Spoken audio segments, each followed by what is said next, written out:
Everyone, welcome back to GK today. मेरा नाम है नुज़हत सना और इस वीडियो में हम कवर करेंगे current affairs. But before that, if you are looking for the English version of this particular video, you can refer to our new channel GK today 2.0। The link has been given in the description box, you can refer to it from there.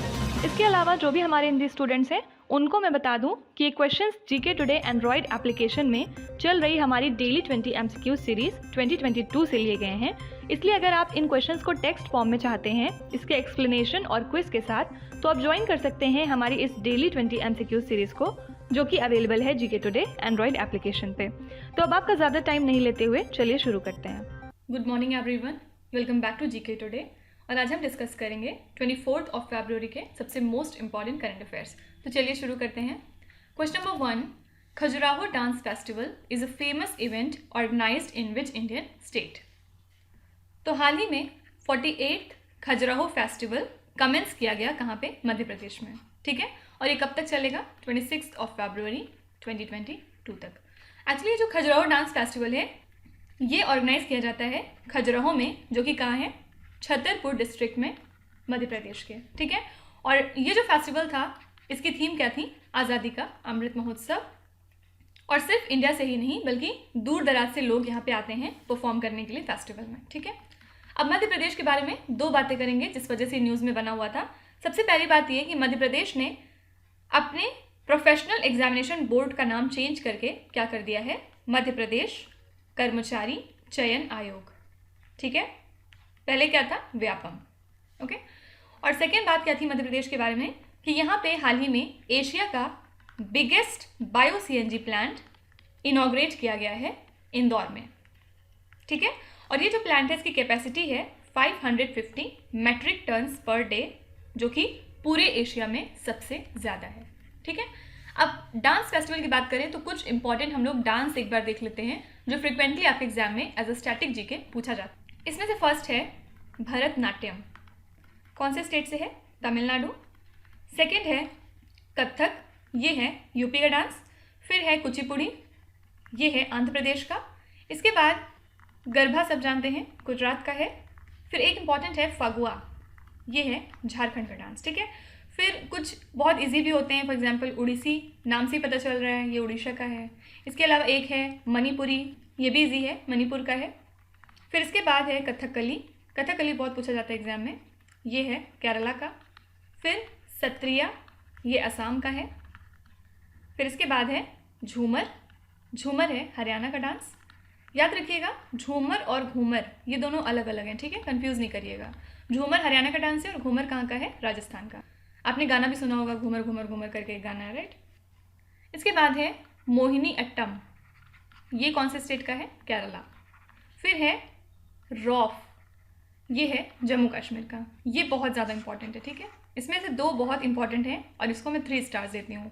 एक तो rough हो गया, दूसरा ये सत्रिया असम हो गया। ये बहुत पूछा जाता है एग्जाम में। ठीक है, अब कुछ उत्तराखंड से देख लेते हैं। उत्तराखंड में है फॉर एग्जाम्पल कजरी, कजरी एक यहाँ का डांस है। फिर झोरा, इसके अलावा रासलीला, ये सारे यहाँ के डांस हैं। ठीक है, अगर आपसे पूछा जाता है कि इंडिया का सबसे ओल्डेस्ट डांस फॉर्म कौन सा है, तो आंसर हो जाएगा भरतनाट्यम।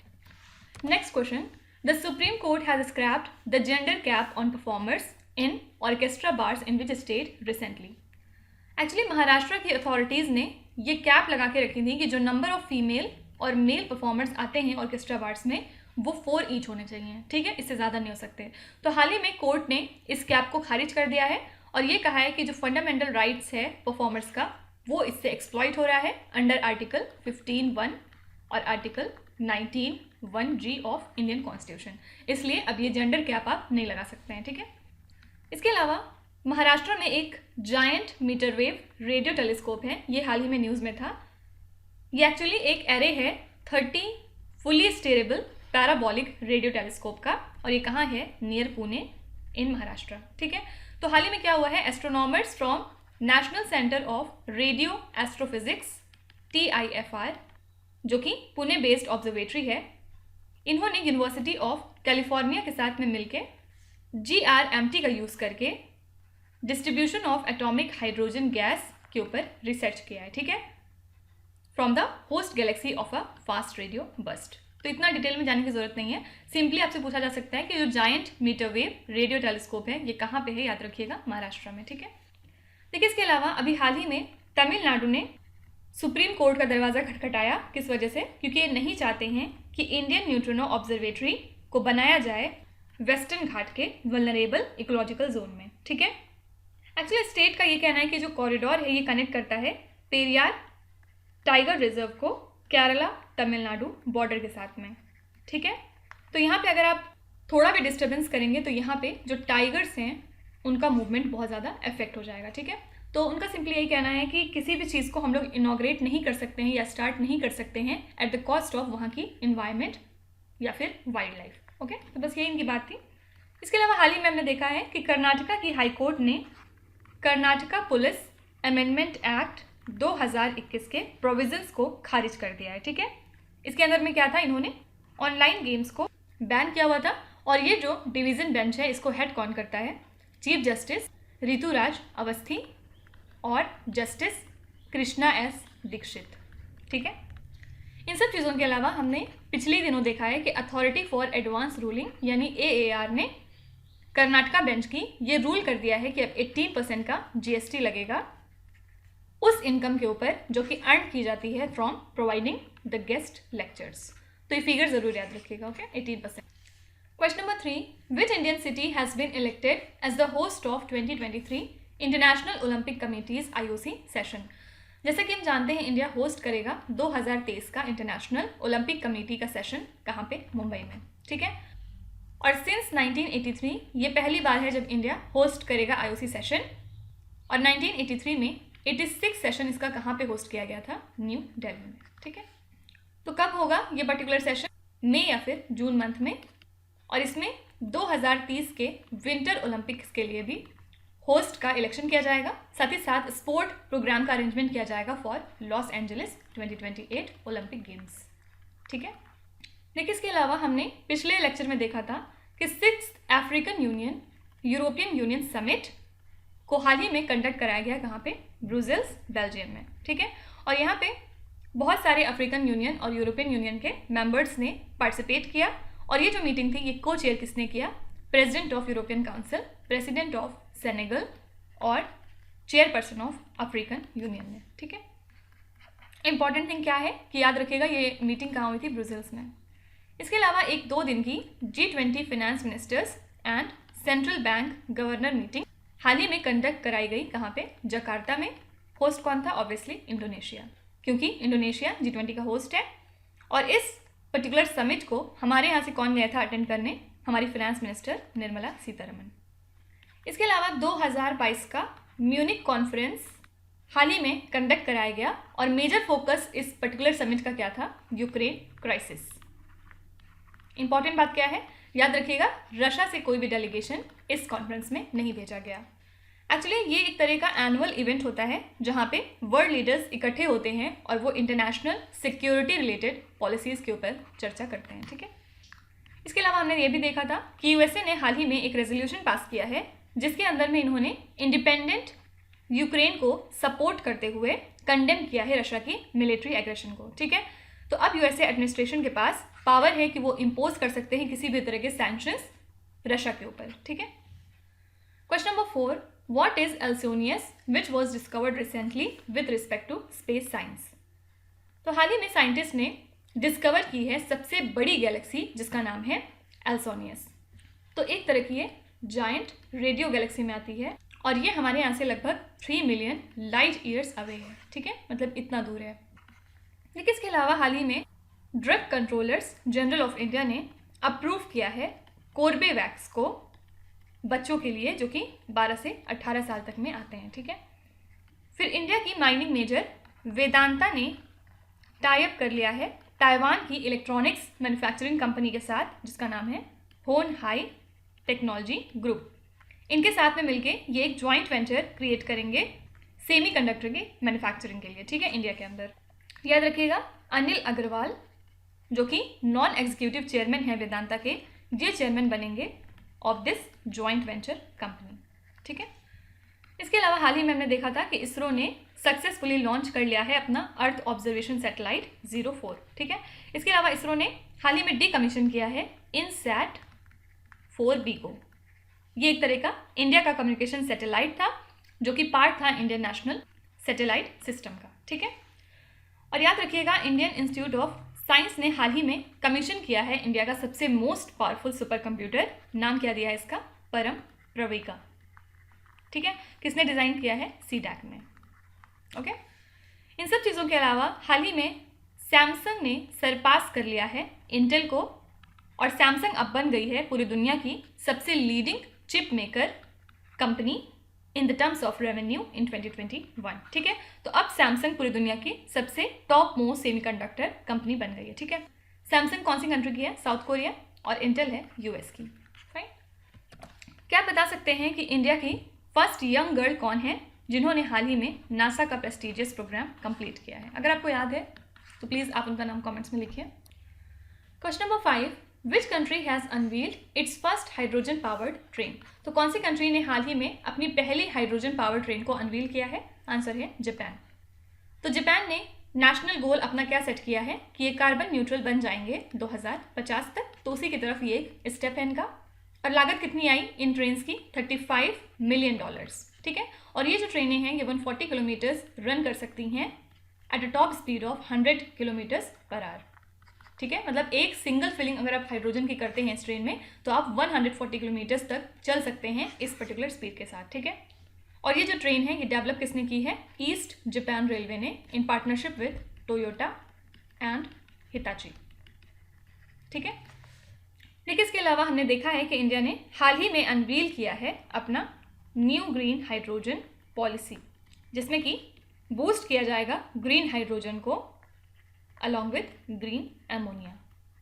तो जो भी अब रिन्यूएबल एनर्जी फैसिलिटीज़ हैं जो कि ग्रीन हाइड्रोजन का यूज़ करके पावर को जनरेट करेंगी, और अगर ये अपना एस्टैब्लिशमेंट जुलाई 2025 के पहले कर लेते हैं तो इनको फ्री पावर ट्रांसमिशन प्रोवाइड किया जाएगा अगले 25 सालों तक के लिए, ठीक है। तो इस न्यू पॉलिसी के अंदर यही कहा गया था। तो क्या एम है इस पर्टिकुलर पॉलिसी को लाने का? जो ग्रीन हाइड्रोजन का प्रोडक्शन है उसको और ज़्यादा कॉस्ट इफेक्टिव बनाया जाए for the users of hydrogen and ammonia. कौन सी इंडस्ट्रीज इसको यूज़ करती हैं ज़्यादा? फॉर एग्जांपल फर्टिलाइजर इंडस्ट्री, फिर ऑयल रिफाइनिंग इंडस्ट्री एट्सेट्रा, ठीक है। ठीक है, इसके अलावा एनर्जी ट्रांजिशन अथॉरिटी कमिटी को फॉर्म किया गया था by ministry of steel industries, petroleum and natural gas, और ये हेड कौन करेंगे? तरुण कपूर, ठीक है। ये कौन है? फॉर्मर सेक्रेटरी हैं पेट्रोलियम मिनिस्ट्री के। एम क्या है इस कमेटी का? ये वेरियस वेज निकालेगी किस तरह से हम जो क्लीन एनर्जी सोर्सेज का शेयर है उसको और ज़्यादा इंक्रीज करें। For example hydrogen, biofuel, nuclear, geothermal, tidal energy हमारी कंट्री के अंदर, ठीक है। और ये हमारी हेल्प करेगा जो हमारा टारगेट है नेट जीरो एमिशन का, कब तक? 2070 तक, उसको अचीव करने में, ठीक है। और ये एक एनर्जी ट्रांजिशन रोड मैप तैयार करेंगे अगले 6 महीनों के अंदर अंदर। Question number 6, what is the theme of the world day of social justice 2022? तो world day of social justice सबसे पहले कब मनाते हैं? 20 फरवरी को हर साल। और मेन ऑब्जेक्टिव क्या होता है? जो सोशल इनजस्टिस हो रहा है उसके अगेंस्ट अपनी आवाज़ उठाना, और जो डिफरेंट टाइप ऑफ कम्युनिटीज़ हैं उनको एक सिंगल प्लेटफॉर्म पे लाना, ताकि किसी तरह की पावर्टी, डिस्क्रिमिनेशन, इलिटरेसी या फिर डिफरेंस की कोई भी जगह न रह जाए, ठीक है। बेसिकली एक सोशली इंटीग्रेटेड सोसाइटी को डेवलप करना ही इसका एम है, ठीक है। इस साल की थीम क्या थी? Achieving social justice through formal employment, ठीक है। देखिए इसके अलावा इंटरनेशनल मदर लैंग्वेज डे हम हर साल मनाते हैं 21 फरवरी को, ठीक है, ताकि हमारे यहाँ पे जो लिंग्विस्टिक और कल्चरल डाइवर्सिटी है उसको प्रमोट किया जाए, और आप कह सकते हैं कि जो यूनिटी इन डाइवर्सिटी का कॉन्सेप्ट है उसको बढ़ावा दिया जा सके, ठीक है। तो ये दिन यूनेस्को ने रिकॉग्नाइज किया था 1999 में, और एक इनिशिएटिव किसका है? बांग्लादेश का। और इस साल की थीम थी using technology for multilingual learning, challenges and opportunities, ठीक है। ठीक है, इसके अलावा अरुणाचल प्रदेश को स्टेट का स्टेटस मिल गया था फ्रॉम यूनियन टेरिटरी, कब? 20 फरवरी 1987 को, ठीक है। और इसी दिन मिजोरम स्टेट भी फॉर्म हो गया था पीस अकॉर्ड साइन करने के बाद between the centre and Mizo national front, ठीक है। तो प्राइम मिनिस्टर नरेंद्र मोदी ने मिजोरम और अरुणाचल प्रदेश के लोगों को ग्रीट किया उनके स्टेटहुड डे के दिन, और उनको ढेर सारी बधाइयाँ दी। ठीक है, इसके अलावा याद रखिएगा 21 जनवरी 2022 को 50th एनिवर्सरी हुई कौन से 3 स्टेट्स की? मणिपुर, मेघालय और त्रिपुरा। ठीक है, ये कब फॉर्म हुए थे? 1972 में। तो मणिपुर और त्रिपुरा की बात करें तो ये एक तरह के प्रिंसली स्टेट्स थे, बाद में स्टेट इनको बना दिया गया था। और जो मेघालय था ये असम का पार्ट था, लेकिन इसको बाद में स्टेटस दे दिया गया स्टेट का under the north eastern region reorganisation act of 1971। Okay, याद रखिएगा अरुणाचल प्रदेश 3 कंट्रीज से घिरा हुआ है। कौन सी 3 कंट्रीज हैं ये? चाइना, म्यांमार और भूटान। ठीक है, question number 7, which ministry hosted a brainstorming webinar on implementation of budget in education and skill sector? Actually Indian government host कर रही है बहुत सारी सीरीज ऑफ वेबिनार्स को डिफरेंट सेक्टर्स में, ताकि उनका जो बजट अनाउंसमेंट है उसको प्रॉपरली इम्प्लीमेंट किया जा सके। ठीक है, तो मिनिस्ट्री ऑफ एजुकेशन ने होस्ट किया है एक webinar on education and skill sector इसी सीरीज के पार्ट के तहत। ठीक है, और प्राइम मिनिस्टर नरेंद्र मोदी ने एड्रेस किया था इसके सेशन को। ओके, तो 7 तरह के पैरेलल ब्रेकआउट सेशंस हेल्ड किए गए हैं अंडर द आइडेंटिफाइड थीम्स। देखिए, इसके अलावा ईट राइट इंडिया ये एक तरह का फ्लैगशिप मिशन है food safety and standards authority of India का, जिसका एम क्या है? जो भी कंट्री में सिटीजन्स हैं उनको सेफ और न्यूट्रिशियस फूड प्रोवाइड किया जा सके। तो इस इनिशिएटिव के अंतर्गत हाल ही में सेहतमंद दिल्ली प्रोग्राम को लॉन्च किया गया उन प्रेमिसेस को आइडेंटिफाई करने के लिए जिनको कि रिकॉग्नाइज किया जा सकता है ईट राइट कैंपस के अंदर में। ठीक है, तो हाल ही में 4 police station of new Delhi district उनको सर्टिफाई किया गया कि ये ईट राइट कैंपस हैं। किसने किया सर्टिफाई? FSSAI ने। ओके, देखिए इसके अलावा एक होता है रेवोल्यूशन पर्पल, या फिर आप इसको लेवेंडर रेवोल्यूशन भी कह सकते हैं। कौन सी मिनिस्ट्री ने इसको लॉन्च किया था? Ministry of science and technology ने through the council of scientific and industrial research aroma mission. तो इसके अंदर में हम ये बात करते हैं कि लैवेंडर का जो कल्टीवेशन है जम्मू कश्मीर में उसको बढ़ाया जाए। तो हाल ही में गवर्नमेंट ने ये डिसाइड किया है कि इस पर्पल रेवोल्यूशन को अब ये लॉन्च करेंगे रंबान डिस्ट्रिक्ट में जम्मू कश्मीर के। बस इतनी सी न्यूज़ थी। तो सिंपली आपको याद रखना है कि पर्पल रेवोल्यूशन किस चीज़ के प्रोडक्शन के साथ एसोसिएटेड है? आंसर है लेवेंडर। ठीक है, क्या बता सकते हैं कि फादर ऑफ वाइट रेवोल्यूशन हम किनको मानते हैं? अपने जवाब कमेंट्स में लिखिए। क्वेश्चन नंबर 8, जन भागीदारी empowerment portal is an initiative of which state और यूनियन टेरिटरी? तो जम्मू कश्मीर ने हाल ही में होस्ट किया जन भागीदारी एम्पावरमेंट पोर्टल को, और ये एक तरह का वन स्टॉप इंटरेक्टिव और यूज़र फ्रेंडली डिजिटल प्लेटफॉर्म है जो कि आपको इन्फॉर्मेशन प्रोवाइड करेगा कि क्या स्टेटस है या फिर नंबर ऑफ डेवलपमेंटल वर्क्स कितने हैं जो कि आपके एरियाज़ में कंडक्ट किए जा रहे हैं। ठीक है, और ये पोर्टल आपको लिंक करेगा उन स्कीम्स के साथ, for example Mahatma Gandhi national rural employment guarantee act, या फिर प्रधानमंत्री आवास योजना, स्वच्छ भारत मिशन अर्बन एट्सेट्रा। ठीक है, लेकिन इसके अलावा याद रखिएगा जम्मू कश्मीर पहली ऐसी यूनियन टेरिटरी बन गई है जिसने कि इंक्लूड किया है डिस्ट्रिक्ट लेवल पे गुड गवर्नेंस इंडेक्स को। ठीक है, और ये जो फ्रेमवर्क है ये टोटल 58 इंडिकेटर्स के ऊपर काम करेगा और ये डिफरेंट एस्पेक्ट्स ऑफ डेवलपमेंट को एग्जामिन करेंगे, for example agriculture, commerce and industry, public safety, public health etcetera. ठीक है, इसके अलावा union ministry of environment, forest and climate change ने हाल ही में नोटिफाई किया है latest amendment to the environment protection act, और इस पर्टिकुलर नोटिफिकेशन के अंदर में इन्होंने ये बताया कि जितने भी कोल और lignite based thermal power plants हैं उनको अब मस्ट है कि वो 100% फ्लाई ऐश को यूटिलाइज करें in an environmental friendly manner. ठीक है, ताकि जो कंस्ट्रक्शन सेक्टर के प्रोडक्ट्स हैं उनको इन्वायरमेंटल फ्रेंडली बनाया जा सके। और एम क्या है? जो फ्लाई ऐश को डिस्पोज करने के लिए लैंड चाहिए होता है हमें, उसकी रिक्वायरमेंट को कम किया जा सके। ठीक है, ताकि इससे क्या होगा, जो ऐश पॉन्ड है हमारे वो नहीं क्रिएट होंगे और उनको सस्टेनेबल बनाया जा सकेगा। ठीक है, इसके अलावा याद रखिएगा एक 3 मेंबर की कमेटी सेंटर ने नियुक्त की थी, जिनके रिकमेंडेशन के बाद सेंटर ने ये डिसाइड किया है कि जो एग्जिस्टिंग एनुअल इनकम लिमिट है किसी भी EWS को आइडेंटिफाई करने के लिए वो अब भी 8 लाख रुपए रहने वाली है। ठीक है, तो बेसिकली सुप्रीम कोर्ट ने कुछ डाउट्स रेज किए थे over the 10% quota while dealing with NEET PG admissions. इसके लिए सेंटर ने सेटअप कर दी थी कमेटी ताकि वो फिर से इनकम लिमिट को रिविजिट करें और फाइनली कमेटी ने यही बताया है कि 8 लाख रुपए ही ठीक है। तो याद रखिएगा, किसी भी EWS को आइडेंटिफाई करने के लिए इनकम लिमिट है 8 लाख रुपए। ठीक है, इस पर्टिकुलर कमेटी में याद रखिएगा एक बहुत इंपॉर्टेंट पर्सनालिटी हैं, former union finance secretary mister Ajay Bhushan Pandey. Question number 9, which country manufactures and supplies MH-60 Romeo multi role helicopters for India. बहुत इजी क्वेश्चन है, बहुत बार आ चुका है, लास्ट ईयर से हम देख रहे हैं क्वेश्चन। आंसर है USA। तो जो फर्स्ट बैच है 3 MH-60 रोमियो हेलीकॉप्टर्स का, वो अराइव हो जाएंगे इंडिया को मिड जुलाई में। देखिए, इसके अलावा एक स्पेशल ड्राइव कंडक्ट की गई हाल ही में फार्मर्स के लिए इंडिया में, जिसके अंदर में Indian prime minister Narendra Modi ने फ्लैग ऑफ किया है 100 किसान drones different type of cities और टाउन्स में, ताकि पेस्टिसाइड को स्प्रे किया जाए फील्ड्स के अंदर और एक तरह का डिमॉन्स्ट्रेशन दिखाया जाए फार्मर्स को। ठीक है, तो यूनियन बजट 2022 से 23 ने अनाउंस किया था कि सेंटर प्रमोट करेगी किसान ड्रोन्स को, साथ ही साथ केमिकल फ्री नेचुरल फार्मिंग के ऊपर वर्क किया जाएगा और पब्लिक प्राइवेट पार्टनरशिप के ऊपर वर्क किया जाएगा for the delivery of digital and high technology services to the farmers across the country. ठीक है, देखिए, इसके अलावा एक स्पोर्ट है जिसका नाम है पिकल बॉल। ये एक्चुअली हाल ही में फास्टेस्ट ग्रोइंग स्पोर्ट बन गया है USA का, और ये एक कॉम्बिनेशन है 3 स्पोर्ट्स का। कौन से हैं? टेनिस, बैडमिंटन और पिंग पोंग।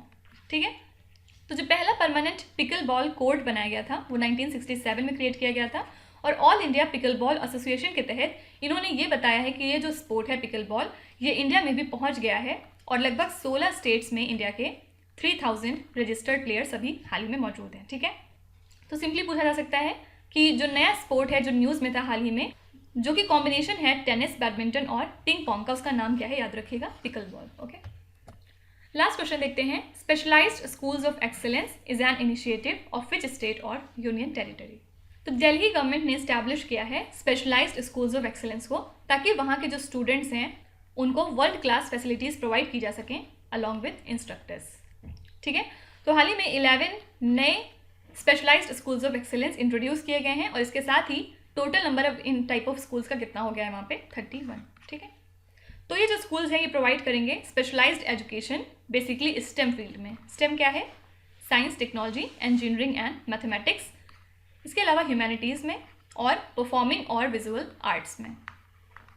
ठीक है, याद रखिएगा, दिल्ली ने डिसाइड किया है कि वो इम्प्लीमेंट करेंगे अब ग्रैप क्या है? ग्रेडेड रिस्पॉन्स एक्शन प्लान, कोविड-19 को टैकल करने के लिए। ठीक है, तो ये एक तरह का कलर कोडेड एक्शन प्लान होता है जिसमें येलो लोवेस्ट लेवल का अलर्ट माना जाता है और रेड हाईएस्ट लेवल का अलर्ट होता है। ठीक है, तो इस प्लान के अंदर में जो लेवल ऑफ रेस्ट्रिक्शन है मार्केट, इंडस्ट्रीज, ऑफिसेज या फिर पब्लिक ट्रांसपोर्ट में, वो डिटरमाइन किए जाएंगे वेरियस टाइप ऑफ फैक्टर्स पे। फॉर एग्जांपल कि वहाँ पे कोविड-19 टेस्ट पॉजिटिविटी रेट कितना है या फिर नए केसेस कितने आ रहे हैं, इसके अलावा ऑक्सीजन बेड्स की अवेलेबिलिटी कितनी है। ठीक है, याद रखिएगा, Jammu Kashmir real estate summit 2021 हाल ही में ऑर्गेनाइज की गई पहली बार, और इस समिट में टोटल 39 रियल एस्टेट MOUs जिनकी लागत 18,900 करोड़ रुपए थी, इनको साइन किया गया। इनमें से 19 जो थे MOUs वो रिलेटेड थे रेजिडेंशियल सेक्टर से, फिर जो 8 थे वो रिलेटेड थे कमर्शियल प्रोजेक्ट्स के साथ, और इनमें से जो 4 थे दे वर रिलेटेड टू हॉस्पिटैलिटी। ठीक है, इन सब चीज़ों के अलावा हमने देखा था कि COP26 के सेशन में जो कि ग्लासगो में हुआ था, प्राइम मिनिस्टर नरेंद्र मोदी ने अनाउंस किया था कि इंडिया अब जो installed capacity of renewable energy है उसका टारगेट कितना कर लिया है? 500 गीगावाट। कब तक? 2030 तक। याद रखिएगा, अभी तक इंडिया ने सिर्फ 1/4 इस टारगेट का अचीव किया है 2022 तक। ओके, क्या बता सकते हैं कि जो COP26 समिट के लीडर्स थे उन्होंने एग्री किया था कि वो डिफॉरेस्टेशन को रिवर्स कर देंगे किस साल तक? आपको कमेंट्स में बताना है। ठीक है, तो अब आ जाते हैं आपके क्विज पे। ये 5 क्वेश्चंस हैं जिनको आपको ध्यान से पढ़ना है और इनका जवाब आपको कमेंट्स में लिखना है। तो जो भी आपको आते हैं वेल एंड गुड, जो नहीं आते हैं कोई भी बात नहीं, विथ टाइम डेफिनेटली आपका स्कोर इंप्रूव करेगा, बस आपको कंसिस्टेंट और पेशेंट रहने की ज़रूरत है। ठीक है, so that's it for today. I hope you have like the session. आज का सेशन आपको कैसा लगा ज़रूर बताइएगा कमेंट्स में। साथ ही साथ आपका कोई भी रिव्यू है, फीडबैक है या फिर सजेशन है तो वो भी आप हमें बता सकते हैं। हमें जानकर खुशी होगी और हम पूरी कोशिश करेंगे उसको इम्प्लीमेंट करने की। तो कल फिर हम लोग मिलेंगे सेम टाइम सेम जगह कल के करंट अफेयर्स के साथ. Till then stay tuned. Thank you so much for watching and please do not forget to subscribe to GK today. With this Meenu Zaid Sana signing of.